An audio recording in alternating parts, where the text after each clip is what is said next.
101 Country WBDC, and for those of you watching now on 18 WJTS, joined in the WBDC studios with two very special guests from Survivors of Suicide. Please welcome Janet and Emily Schnell. Good morning, ladies. Good morning. Good morning. Now, it is a very special month, the month of September, and that is, of course, suicide awareness. Let's talk a little bit about how prevalent that is here in the state of Indiana and here in Dubois County.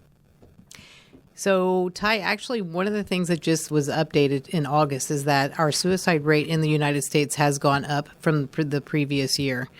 Something like 2.2%, but it's over 1,000 people who've died by suicide, and that just came out within this last, in August, that their suicide rate has gone up even more.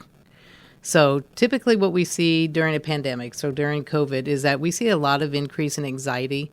And then as things start to calm down, then we see a big increase in depression. And along with that then goes into suicide ideation. And so we're definitely following along with historical markers to say that we're definitely seeing a rise. Now, here in Indiana, we are above the national average. Yeah, we have actually been above the national average for a very long time.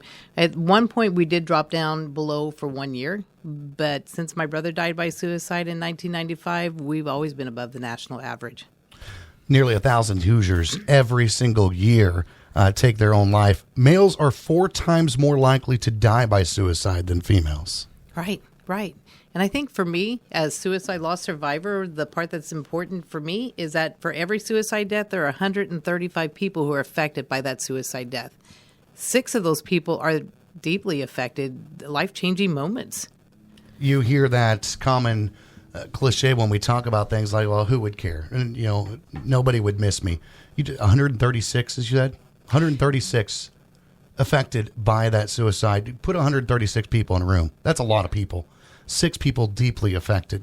That couldn't be further from the truth. It is very important to bring awareness to suicide because for a lot of people, Janet, Emily, either one can answer this. This is sometimes a very silent battle with the individual. Yeah, I think we're always afraid to tell other people, hey, I'm talking about suicide or I'm thinking about suicide. People feel uncomfortable bringing up the subject as well as talking about the subject because from my experience, they feel like that they're going to say something wrong. And it's not so much as saying something wrong, it's intervening, right? It's saying something. It's saying something to stop it. It doesn't matter what you say, as long as you're saying something and stopping that. This leads right into why it's so important for Suicide Awareness Month is to remove that awkward talk, that stigma that you can't talk about these things, because you absolutely can and you absolutely should. Why is it, do you think, that males are more likely to die by suicide, in your professional opinion? Well, so actually recently statistics have changed to where it used to be the older white man, the man in the 70s. Loss of purpose, loss of identity, had been retired. Now, actually, it's just changed within the last 2 years to where it's more the working class white man. And so now I'm wondering, I don't have any statistics. We don't have anything to say why that there's been such a major change. We're not sure. If I had to guess, I wonder about how COVID has affected our working class people and that maybe they've lost a sense of purpose, a loss of identity. I'm not sure. But we have definitely seen a change. Very harrowing information is the number of children that die by suicide. And go ahead, Emily. Sorry. Yeah, so I think it could, now we don't have 100% answers either, but really what the research is seeing is that there's a lot of bullying that happens, and this bullying, because of social media, is now where they can't get away from it. And that's one thing to think about. Let's say you had a childhood bully in school. When you left school, obviously that bully didn't have any access to you. But now through social media, it's 24/7 bully watch, really, for those of you. And as we've seen in the past, behind the keyboard, they're even worse than they are in person. And a developing mind, especially in those teenage years, is so hard anyway. You're trying to find out who you are, or figure out who you are and what you want to be. And, your social circles become very important, and bullying really can take a toll on someone in social media in general. I think we've seen that as well, as not necessarily bullying, but the social media highlight reel that you see, where you see everybody's having a good time and all these good things are happening to these people, but they're not happening to me because, well, they're not posting the bad things. They're not posting the things that they're going through. You're only seeing the happiness. Depression and suicide go hand in hand, and it's a slippery slope. At what point, Janet or Emily, for someone out there that is struggling, is it time to ask for help? Or is there a point? Should it be done immediately? So really, you want to intervene as soon as possible. You can notice change of behaviors, change of appetite, change of, being social. Kids are very social. Adults are very social. We're social humans. And so if you see any drastic changes like that, you can say, are you thinking about suicide? Right? And just asking that question opens the door to someone that might be afraid. You have verbal kids, you have verbal adults, but then you also have the nonverbal, and I don't mean by just not saying anything, but those people who are internalizing everything. And so you really have to watch out for those people. Are you noticing, we're not seeing so much of giving away your prized possessions, but that could be something, giving away your phone. Okay, why are you giving me your phone? Those kinds of things we need to look out for. So yeah, intervening immediately is so important. Now, obviously, there's probably some telltale signs of risk factors, divorce being one of them, a loss of life, a family member dies. And I know we've talked about this in the past, is when you do lose a member of the family or someone close to you to suicide, the rates for the individuals affected go up as well. Absolutely. We see a 95% increase using the exact same method. 95%. 95%. And so Survivors of Suicide offers a lot of resources that we have here in the community and around our Dubois County, because they're mental health providers who are specially trained how to help someone. And so don't keep it inside. Don't try to hold it in. Don't think that no one cares or there's not any help. There is help. We have really well-qualified mental health providers in our community and around our community who can help. There are so many different programs and organizations and help out there for anyone experiencing these kind of thoughts. Let's talk a little bit about Survivors of Suicide. Why was it formed here in Dubois County? So on March the 4th of 1995, my brother, Emily's uncle, died by suicide. We were completely blindsided. We didn't realize that he was suicidal depressed. And this was before Emily was born. And so when he died, my family and I drove to Louisville, Kentucky to get support because we didn't have anything local. So we decided that we really needed to start having something that was more unacceptable to not have help here. And so we got started here, and we had a mental health provider who actually led our group until we could get trained on how to facilitate a group. Now, our Survivors of Suicide is different than many other groups. We actually offer definitely help for lost survivors.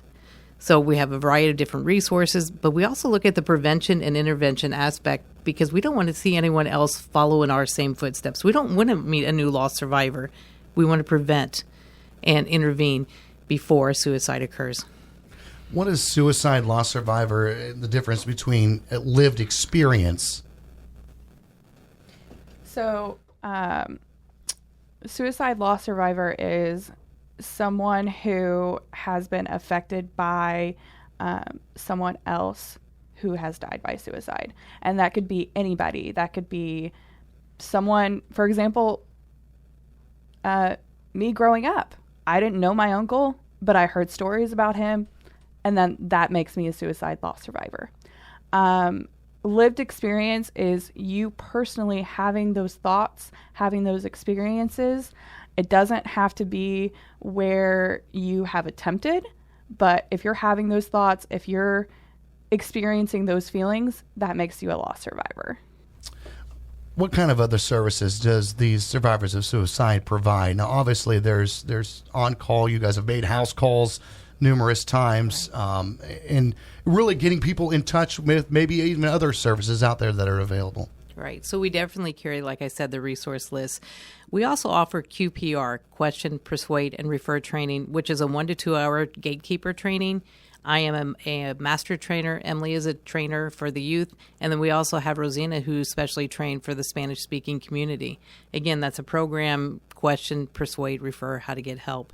Then we also offer a 2-day training, assist training, which is much more in-depth, really helps you walk through exactly how to take the steps to get someone help. And then we also have Talk Saves Lives. That's a 45 to 60-minute training. The training that we provide is the training that the community wants at that time. So we offer these different types of prevention trainings, and it's really more about knowing what to see before the suicide, or really the prevention aspect of how to help someone when they're having suicidal thoughts. Is this one thing for the average Joe out there, the average girl? That is a hard subject to talk about for some. And if you have a friend or someone approach you and you don't know what to say, call somebody who does and get them in touch with survivors of suicide. Obviously, unique perspective on the situation, but also trained because it needs a professional help to get somebody through this. And I think that's the other area that I really want to enforce is that all the board members that we have with survivors of suicide have been identified through national organizations as being professional speakers. In other words, that when we go out and we do trainings, we are certified trainers. When we go out and we do speaking presentations, we are now recognized through national programs that what we say doesn't harm the community that we're talking to, and that's vital. So we have to wait a while for our loss and then go for specialized training so that we know when we're speaking to an audience, we're not causing harm to that audience by oversharing our story or by giving incorrect information. Also, with the survivors of suicide, hosting events really throughout the year, not just in the month of September. What are some events coming up here soon for everyone out there? Okay. Great. We are going and we're having a lot of resource tables. Like on Wednesday, we're going to be at the Yard Goat from 4 to 9. And so come out and see us. We'll have more resources out there. We're going to be at the Jasper River Center.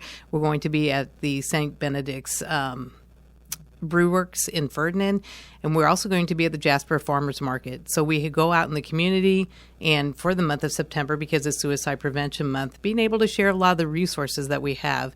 And then we're doing a lot of these interviews.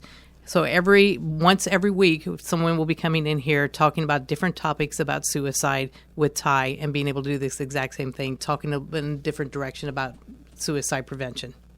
It is so important, not just in the month of September, but all year round, but especially in September to bring awareness. And as we mentioned earlier, trying to remove that stigma of that awkwardness, of that taboo, of that we don't talk about these things, because if we don't talk about these things, then we see that increase that you've seen the past 5 years above the national average, just here in Indiana, here in Dubois County. If we remember back, especially in the 90s, things that were happening here locally, it is a problem. And unfortunately, for a lot of people, it's a silent problem. There is help out there, and it's okay to ask for help.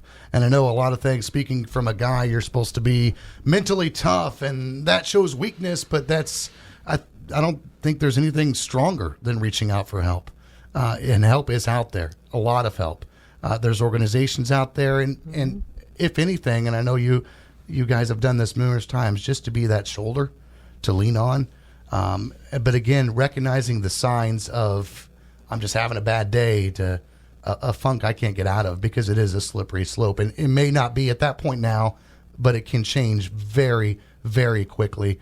To stay on top of it. Mental health is so important. So we ask everyone out there, if there's one thing that, if you had to leave them with one statement during this entire month, Janet, I hate to put you on the spot, but I'm going to leave it to you. What would that be? There's help. You don't have to do this by yourself. So many times we tend to isolate. We don't think anybody understands. We don't think anybody cares, but you do. And that's one thing I learned very quickly, is that with my brother, when he died, I carry him every single day of my life. I miss him every single day of my life. It doesn't go away. It gets easier, but it doesn't go away. And so to know that your life is important, there's help. Please let us get the help that you need. We're more than willing to help find the right person for you. If you'd like more information on the survivors of suicide, call them at 812-630-6779. That's 630-6779. Or email them, suicidesurvivor@gmail.com. If you're experiencing suicidal thoughts or you're worried about someone there is, help, text, or call 988 Crisis and Suicide Lifeline. That is the national number, 988. Emily, Janet, thank you so much for stopping by, and we'll see you again here during the month of September. It is Suicide Awareness Month. Thank you so much for joining us. Thank you. Thank you. That is Janet and Emily here on 101 Country WBDC, and for those of you watching on 18 WJTS.